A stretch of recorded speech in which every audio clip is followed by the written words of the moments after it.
नमस्कार दोस्तों, आज की इस वीडियो में आपको बताऊंगा दो समरूप त्रिभुज के क्षेत्रफल वाला सवाल। ध्यान से देखिएगा।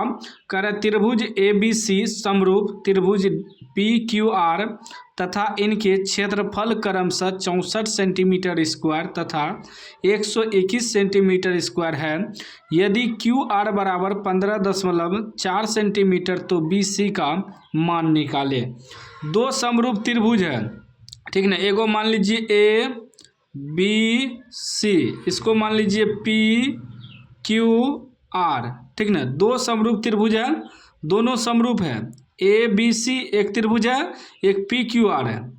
तो एगो समरूप त्रिभुज का क्षेत्रफल दिया है 64, तो इसका मान लीजिए 64 cm स्क्वायर। एगो दिया है 121, इसका मान लीजिए 121 cm स्क्वायर, ठीक ना। अब हमें कह रहा है QR दिया है, QR यहाँ है, ये दिया है 15.4 cm। हमें निकालना है BC का मान, मतलब E निकालना है BC का मान। तो देखिए एक सूत्र होता है, ठीक ना। दो समरूप त्रिभुज के क्षेत्रफल बराबर, सूत्र होता है दो समरूप त्रिभुज के क्षेत्रफल बराबर उनके संगत भुजाओं के वर्गों के अनुपात, ठीक ना। यानी कि यदि हम दो समरूप त्रिभुज का क्षेत्रफल का अनुपात निकालेंगे, यानी कि एरिया ऑफ त्रिभुज, मतलब हो गया त्रिभुज ABC का क्षेत्रफल बटे त्रिभुज PQR का क्षेत्रफल निकालेंगे, तो उनके संगत भुजाओं का अनुपात लेंगे। यदि AB लेंगे तो इसका संगत हो जाएगा PQ, BC लेंगे तो BC का संगत हो जाएगा QR, अगर AC लेंगे तो AC का संगत भुजा हो जाएगा PR। तो तीनों ले सकते हैं, ठीक ना। जो दिया है उसको यूज करेंगे। AB का स्क्वायर अगर लेंगे, AB का स्क्वायर, तो बटे में लेना है PQ का स्क्वायर। या हम लेंगे यदि हम BC का स्क्वायर, तो BC का स्क्वायर लेंगे तो QR का स्क्वायर बटे में लेंगे।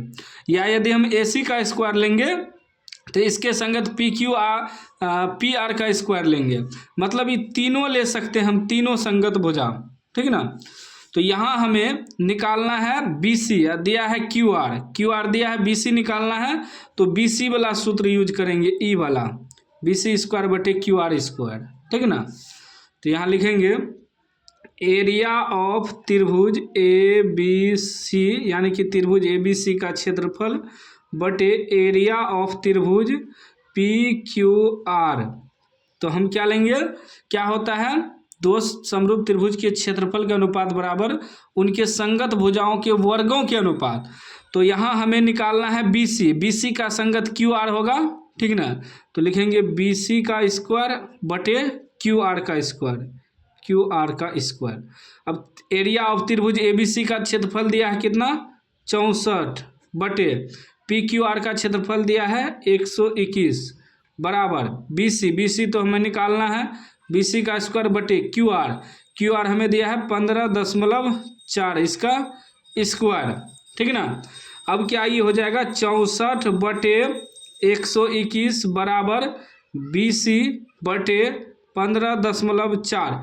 इसका स्क्वायर हटाएंगे तो इस पर रूट हो जाएगा, इधर से स्क्वायर हटेगा तो इधर रूट हो जाएगा, ठीक ना। 64 का वर्गमूल 8 निकलेगा, 8 64, 121 का वर्गमूल 11 निकलेगा, 11 है 21 से बराबर BC बटे 15.4। अब कोना कोनी गुना कर दीजिए, ये इससे गुना होगा इससे, ये 11 से गुना होगा तो 11 BC हो जाएगा, ये गुना हो जाएगा 8 गुना 15.4। अब जब हम BC बराबर निकालेंगे तो ये हो जाएगा 8 गुना 15.4, बटे में ये 11 आ जाएगा, कटा देंगे, ठीक ना।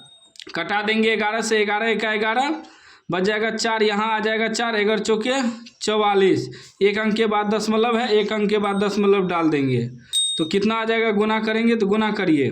अब BC बराबर हमारा हो जाएगा 8 गुना 1.4, गुना कर देते हैं, 8 चौक 32 के 2 हासिल 3, 8 का 8 3, 11, एक अंक के बाद दशमलव डाल देंगे, यानी 11.2 सेमी जो है हमारा BC निकल गया। ये आपका आंसर निकल गया, ठीक ना। देखिए कितना आसान सवाल है, ठीक ना। इसी प्रकार आपको बनाना है, कोई भी सवाल दे बस इस सूत्र का स्क्रीनशॉट आप लोग ले लीजिए या कॉपी में नोट कर लीजिए। इसी प्रकार आपको सभी सवाल का सॉल्यूशन मिलता रहेगा क्लास 10th का मैथ का। तो चैनल को आप लोग सब्सक्राइब कर लीजिएगा और घंटी को दबा के ऑल कर लीजिएगा।